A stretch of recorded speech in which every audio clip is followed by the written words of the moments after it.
Hi, I'm Angela, fashion designer and online instructor, and in this season, we're sewing jackets. A cute trench coat, something very simple, even a basic sewer will get the hang of this one, and then I even add some touches for something a little more elaborate. All right, so to get started, I'm using a trench coat pattern that has 3 pieces to the jacket body. Very easy. It has a back piece, a front, a side front, and the important part is it has a 2-piece sleeve. It always just fits better. So first you need to pick your pattern, regardless if it's one of these or something that you have in your stash, pull it out and pick some fabric.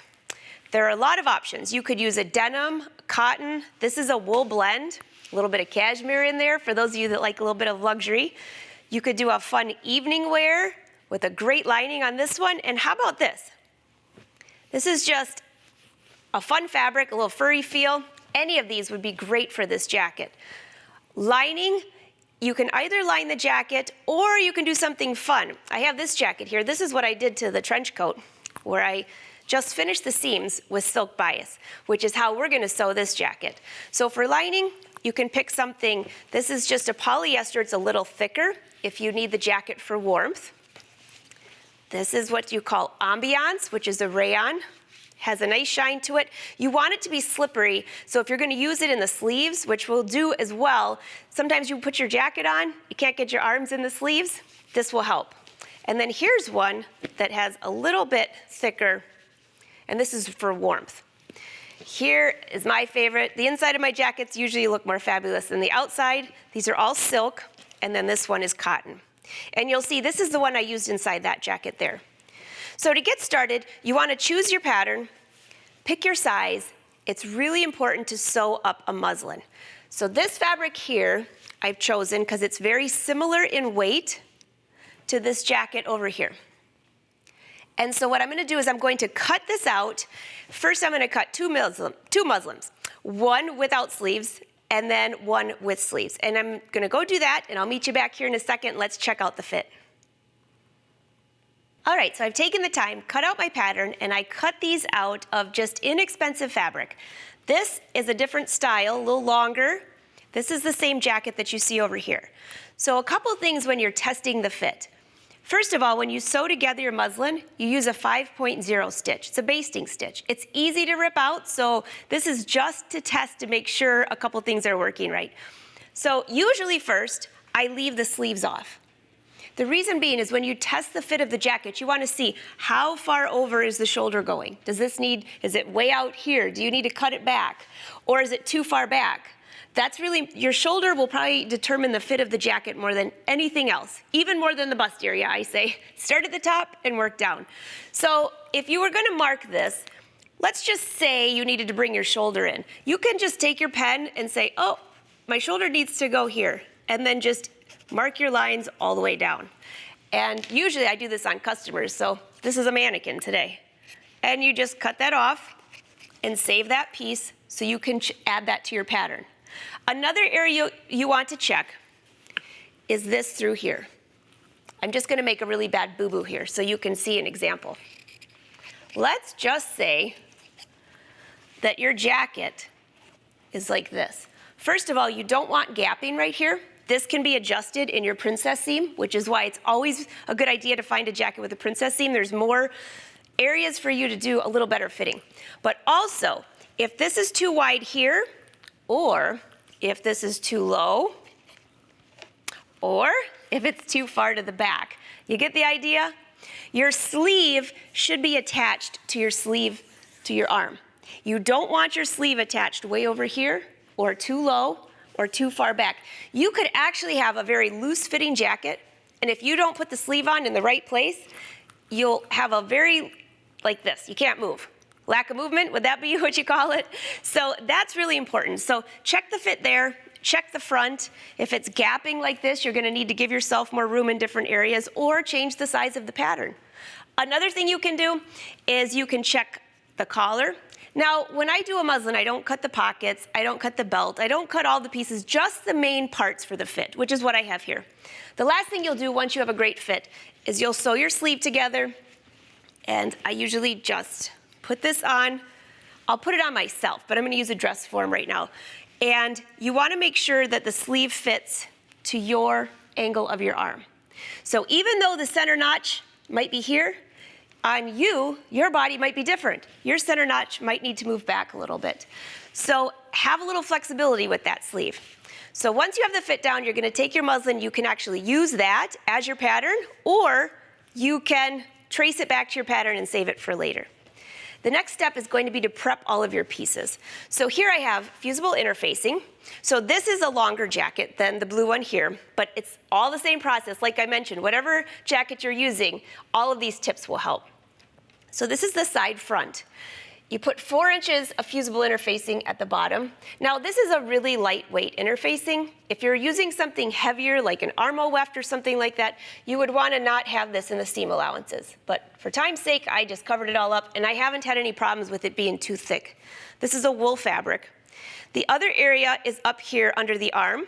And in the pattern directions, this tells you all of that, so you don't have to remember it. But if you're adapting it to something that maybe you need to work on. Now this is for a lined jacket. This part needs to be stabilized in the top back, and later we'll be sewing a back pleat. So that's just some ideas for you. Now what about this jacket over here? Let's just take a quick look here. This, you can see, is not lined. So the one thing with this is that I want to make sure that the seams look nice, that they're finished. So similar to this jacket here, which is just a little shorter, I thought it'd be easier for you to see. All of the seams are finished with bias trim, which is what I'm going to show you right now. It's a lot of fun. It takes a little bit of time, but you have to plan. Where are you going to put the bias strips? So for this jacket, you can see none of the interfacing is showing, like you see on here. So it's in here, but it's hidden. And that's what we're going to strategically do through this process. So you can see my center back seam. I have the seams individually wrapped with bias. This is a side back seam where I actually sewed the seams together and then wrapped it in bias. So you have to plan, how is your jacket going to work? So for this particular jacket, I only have a princess seam and 2 side seams, no back seam. You can see the back on this. It's just a fun, loose look. So what I'm going to do is wrap bias around both side seams, and then I'm going to wrap bias after I sew the front seam. So let me just show you how easy this is if you've never cut bias before. Bias is a 45-degree angle on your fabric. So if your selvage is here and selvage is here, you have to find your straight grain, and you'll fold this up 45 degrees. A real easy way to find this is once you know that your cross grain is here, just fold your fabric kind of like a triangle. And if you were cutting a lot of this like I did, you can see I have strips and strips and strips of everything, of colorful fabric. I'm using pink with contrast thread so you'll be able to see. But you could also fold this in half. This is still the bias. You could just keep cutting rows and rows. So I'm just going to lay this out so you can see it. So there's my triangle. So I'm gonna grab just a quilter's ruler, and I also have a sample of what I'm finishing here so you can get a little bit closer idea. These are pattern pieces for the jacket where it's unlined, but I just finished the edges with bias. All right, so here's my quilter's ruler. I cut my strips 1 inch wide for finishing the seams. So this is on a fold. If I cut this 1 inch, it's gonna be 2 inches. Do the math. And I'm gonna keep that though, because I'm gonna use that for the hem, which you'll see later on. So there's one, and now I'm going to move this over 1 inch from that cutting line. And what I usually do is just go through and cut a whole bunch of strips. Let's pull these off. I'm just gonna make this short. I will go through and cut a whole bunch of these, depending on how long your jacket is. It's a long one, short. You're gonna need this to finish the entire seam. It's better to have one long piece instead of having to piece these together. So what about sewing these? You could go and you could press this in half and then fold it as a double fold, but 1 inch is really tiny. Of course, you could buy pre-bought double folded bias, but I'm gonna show you a quick tip for sewing. Quick tip for sewing. So here is, I cut this on a triangle. I'm gonna go to the sewing machine. So here's this foot. It's a bias binding foot. It will actually, you slide the fabric through here, you're binding through here, your fabric through here, and it sews it all in one step. I'm telling you, this is so much fun. I would have done 10 jackets if I had time. So just attach that. Now the one thing, I'm actually gonna take that back out so you can see. I have this cut on an angle. You just glide this through this area here. And if you need to use a pin, Do that. If you're using a silk or a satin, it gets a little tricky at the beginning. So you want to pull out enough that you can get it underneath the feed dogs to get started. So go ahead and put this on the machine.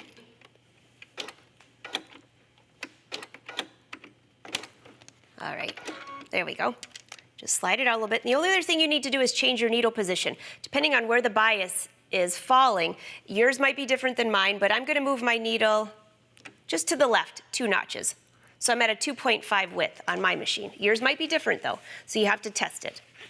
And this is basically all that happens. You have this, and then you have your fabric, and you slide your fabric right into this section right here. I'm going to try to keep my hand out of the way so you can see. I'm just going to do a few stitches to make sure it's capturing the bias, and then you slide your fabric into this area and your bias up here. So this is the tricky part. You have to hold your fabric, pushing it to the left a little bit, and you have to make sure that this is hitting the edge. Otherwise, you'll miss.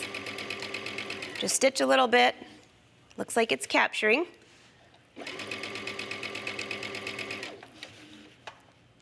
And this is really how easy this is. You could use a stitch length of 2.5, 3.0, whatever you feel comfortable with the thickness of your fabric. So let's just take a look. That looks great on this side and on this side, all in one easy step. Now, what happens if you miss? I'm going to just make a little mistake here and show you. It's very easy. Again, this is a purposeful mistake. I'm just going to show you something. If you go through and you see any of these edges, well, I'm trying to make a mistake, I can't even do that, but let's just say some of this is sticking out. And you've already finished your whole piece. You don't have to rip the whole thing out. Just rip out the little piece that you missed. If for some reason the fabric shifted a little bit, just rip out that little piece and you can just use your fingernails, tuck it under, give it a pressing, and you're good to go. So this is how simple it is. So you're going to do this to both side seams, because those will be pressed open. And then if you have a center back seam, do those individually. You won't do the princess seams until you actually sew the seam together, and then you'll do both of the pieces in one. So go ahead, finish your edges, get your fabric ready, and we're going to keep sewing on this jacket.